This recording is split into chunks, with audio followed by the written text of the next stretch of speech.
The most popular supplements for stress, energy and anxiety are often the same ones making you feel worse, flat, foggy and overstimulated, maybe even emotionally numb. And if you are a high performer already dealing with chronic stress, poor sleep or nervous system overload, these can hit you even harder. This video isn't about fear-mongering, it's about understanding why certain supplements that help some people completely backfire in others. And after working with hundreds of executives and entrepreneurs dealing with burnout, I've seen these patterns over and over. I'm going to walk you through 3 of the most commonly misused supplements I see in many high performers.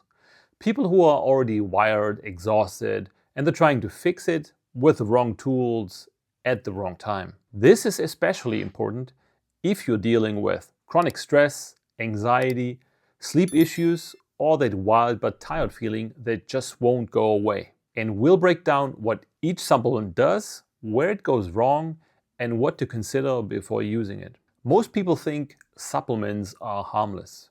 And if it's natural, over the counter, and everyone's using it, it must be safe, right? But here is the reality. If your nervous system is already dysregulated, and your gut is inflamed, and your brain chemistry is a little bit off, even the right supplement can hit you the wrong way.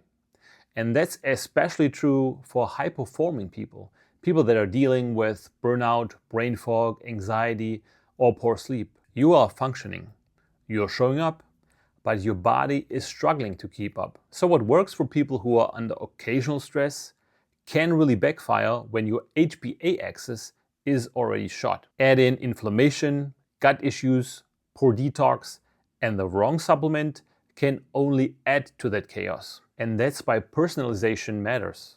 That's why context matters, and that's why these next 3 supplements, while they're helpful for some people, can seriously backfire in the wrong person. So let's start with the golden child of the supplement world, Ashwagandha. Sold as a natural fix for stress, anxiety, low energy, and even testosterone. But for a lot of high performers, especially those who are burned out, inflamed, or wired, it can make things much worse. And here's why. Ashwagandha modulates your stress response by enhancing GABA signaling and regulating cortisol. That sounds great until you realize it can also suppress cortisol, which is not really ideal if your adrenals are already struggling. Cortisol is not just the stress hormone. It is very essential for energy, focus, and your drive. And if it's already bottomed out from chronic stress, suppressing it further just makes you feel lifeless. I've seen clients go from being anxious to emotionally numb within weeks and sometimes even days. They lose their motivation, their sex drive, and their ambition. They are finally calm, but they feel basically nothing. And this partly comes down to serotonin signaling. Ashwagandha interacts with the 5-HT1A and 5-HT2 receptors, which over time can blunt how your brain processes emotion and reward. So less reactivity, but also less joy, less edge, and less drive. It can also overstimulate 5-HT2C, raising ACTH and your stress hormones, which explains why a so-called calming herb can actually amplify your anxiety. And beyond the brain chemistry, ashwagandha has been linked to digestive issues, brain fog, drowsiness, and rashes. And in some rare cases, liver damage, especially with high daily usage and low quality sources. It also interacts with thyroid medication, blood sugar medication, and autoimmune conditions, which most supplement labels never mention. Ashwagandha isn't inherently bad. It works through powerful systems, your hormones, inflammation, and even neurotransmitters. But if those are already off, it can push you further out of balance. So if you're already feeling flat, disconnected, or you're stuck in a lower gear, ashwagandha might not be calming your system. It might be numbing it. And so what about our second supplement? The one that's marketed as the perfect energy booster for stressed out professionals. Next up, Rhodiola rosea, one of the most researched adaptogens. It's often used to reduce chronic fatigue, improve cognitive function, and boost stress resilience. And in more or less healthy individuals, it works wonders. The studies are clear on this. But in high performers dealing with burnout, anxiety, or even long COVID, it can really backfire. And here's why. Rhodiola stimulates your HPA axis, and it increases dopamine and norepinephrine. That can feel great at first, so more energy, sharper thinking, better drive. But if your system is already running hot, think high cortisol, poor sleep, dysregulated nervous system, you are stacking stress on stress. It also increases what we call sympathetic tone and enhances mitochondrial output. That's really helpful when you're more stable. But in a body that's inflamed, wild, or struggling, that extra push can tip you into more anxiety, irritability, or insomnia, usually within a few days. There's a genetic angle too. If you're a slow comp metabolizer, meaning your body clears catecholamines slowly, rhodiola can amplify that overstimulation, even at lower doses. So I've had clients feel great for a few days, and then suddenly they couldn't sleep, they felt agitated, or had racing thoughts. And here's the pattern I see most often. People start taking rhodiola when they're already struggling hard. They're trying to stay sharp, hold the line, and maybe keep going. And it does help, temporarily.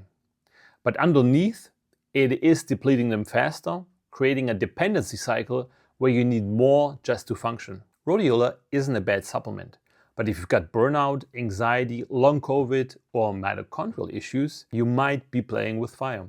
You don't need more stimulation, you need better regulation through nervous system work, sleep optimization, and precise nutrition. Now let's talk about our third supplement, one that promises mood improvement, but often delivers quite the opposite. 5-HTP, or 5-hydroxytryptophan, a precursor to serotonin, often sold as a natural antidepressant or mood stabilizer. And yes, it can help. And in some cases, it reduces anxiety and improves sleep. But in high performers dealing with burnout, anxiety, or neuroinflammation, it often can make things worse. And here's why. 5-HTP bypasses your body's natural serotonin regulation and directly boosts serotonin in the brain. But that process is not always clean. When serotonin rises too fast, it often suppresses dopamine, especially in people who already struggle with low motivation, poor focus, or executive function issues. And that's why some people feel better for a few days, maybe calmer, more relaxed, and then they can crash around day 10 or 14. Flat, unmotivated, disconnected, not fully depressed, but not present either. Biochemically, this happens when the 5-HT1A autoreceptors desensitize, blunting both negative and positive emotions. It's the same dullness that many people can experience on SSRIs. And in some cases, 5-HTP can also overstimulate 5-HT2A and 5-HT2C, potentially increasing anxiety, impulsivity, and your cortisol levels. And if you're already on SSRIs, have methylation issues, or struggle to clear serotonin well, you could risk something that's called serotonin syndrome or a serious dopamine crash. I see this quite a lot in clients who are self-medicating for anxiety or sleep. They start with 50 or 100 milligram of 5-HTP, and it does help them briefly. And then the edge disappears along with their drive. 5-HTP isn't a terrible tool, but it is quite a blunt one. And if your system is already kind of fragile, it can do more harm than good. So let's wrap this up. The message here is not don't take supplements. It is this: even natural compounds can backfire if your body is already dysregulated. So what helps one person might push another deeper into burnout, anxiety, or emotional flatness. And if you're self-medicating without knowing what your system actually needs, you're actually flying blind. And here's what you can do today. First, audit your stack. Look at what you're taking daily and ask yourself, is this really working? Or am I just taking it out of habit? Second, track how you feel. Not just after taking it, but over the next few days.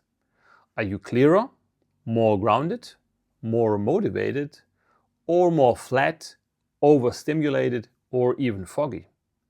Third, remove one thing at a time. Give yourself a few days off and see what shifts. Sometimes the thing keeping you stuck is the thing you thought was helping. This is where most people go wrong. They stack random anti-anxiety or energy supplements, but they never address the dysfunctional system that's underneath. No testing, no context, just trial and error. Supplements are not magical pills.